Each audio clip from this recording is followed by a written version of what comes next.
তো আপনার হচ্ছে এই নিউজগুলো যে হয়েছে বাচ্চাটাকে নিয়ে, এটা মাননীয় প্রধানমন্ত্রীর নজরে এসেছে। মাননীয় প্রধানমন্ত্রীর কার্যালয় থেকে আমাকে ফোন করেছিল গতকাল। তো আমরা দ্রুততার সাথে যেটা পেরেছি, কিছু ক্যাশ টাকা আছে, আপনি এটা রাখেন।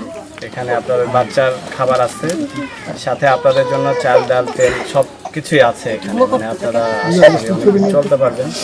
তো এটা আপনাদের আমরা আপাতত দিচ্ছি। আর এই বাচ্চাকে নিয়ে আপনারা মানে কি রকম চিন্তা করছেন, আমাদের যে সমাজসেবা অফিসার মহোদয় এসেছে, ওকে নিয়ে আপনারা কি রকম ভাবছেন ওর ভবিষ্যৎ যেন সুন্দর স্বাভাবিক বাচ্চাদের মতোই হয়, সেই জন্য আমরা সবসময় সাথে আছি।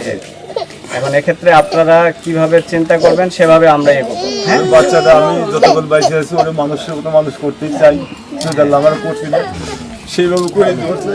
হ্যাঁ, এখন আপনি যদি আপনার সাথে রেখে সেভাবে করতে চান, সেগুলো আমরা যেভাবে সাপোর্ট দেওয়া যায়, যেহেতু ওখানে দাঁড়িয়েছে, তো এখান থেকে যেন 8-10টা সাধারণ বাচ্চার মতো সে বড় হতে পারে, আমরা সেই জন্য সরকারের পক্ষ থেকে সব ধরনের সহযোগিতা আপনার থাকবে।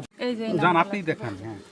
সকালবেলা খুব হুমকি ধমকি দিয়েছে, খুব গালিগালাজ করেছে। প্রথমে এইটার মানে আমরা কোনো কিছু বুঝতে পারি না, তারপরে এখানে আবার সিমে মেসেজ দেওয়া হয়েছে, এই যে এখানে পরে এই নাম্বার থেকে এই দেওয়া হয়েছে, কেন মামলা করছিস কালকে যাই এরকম। আচ্ছা, ওই নাম্বারটা একটু আমরা নিয়ে যাচ্ছি, ওটা কোথা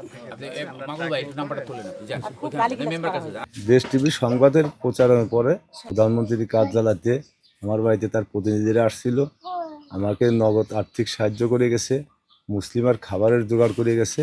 আর তারপরেও বলে গেছে যে আমরা এই মুসলিমার পাশে দাঁড়াবো।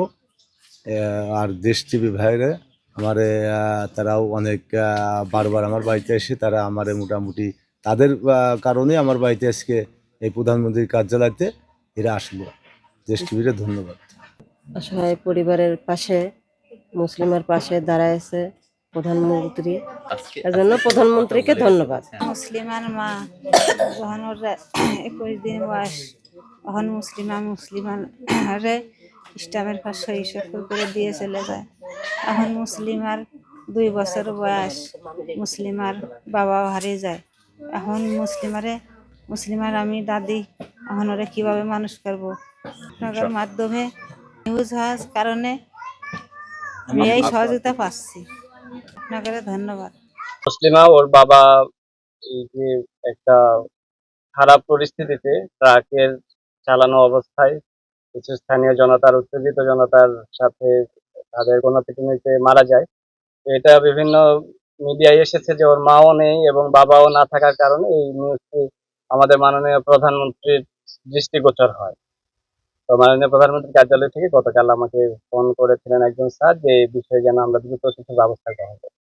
এই জন্য আমাদের স্থানীয় প্রশাসনের পক্ষে, মাননীয় প্রধানমন্ত্রীর পক্ষে কিছু উপহার, আমরা এই যে শুকনো খাবার, বাচ্চার খাবার এবং ক্যাশ টাকা নিয়ে এসেছি। এটা আজকে ওনার অভিভাবকের হাতে দিলাম এবং একই সাথে এই বাচ্চা যেন আরো 10টি সাধারণ বাচ্চার মতো ভাবে বড় হয়ে উঠতে পারে, স্বাভাবিক জীবনযাপন করতে পারে, সেজন্য আমার সমাজসেবা অফিসারও এসেছেন। আমরা মিলে ওনার অভিভাবকদের সাথে আলোচনা করে যেভাবে তারা চাইবে যে এই বাচ্চাটা যেন সুস্থ স্বাভাবিকভাবে পড়াশোনা করে তার ভবিষ্যৎ জীবন যেন সুন্দর হয়, সেজন্য পরিবারের যেভাবে চাওয়া সেভাবে আমরা তাকে সহযোগিতা করব।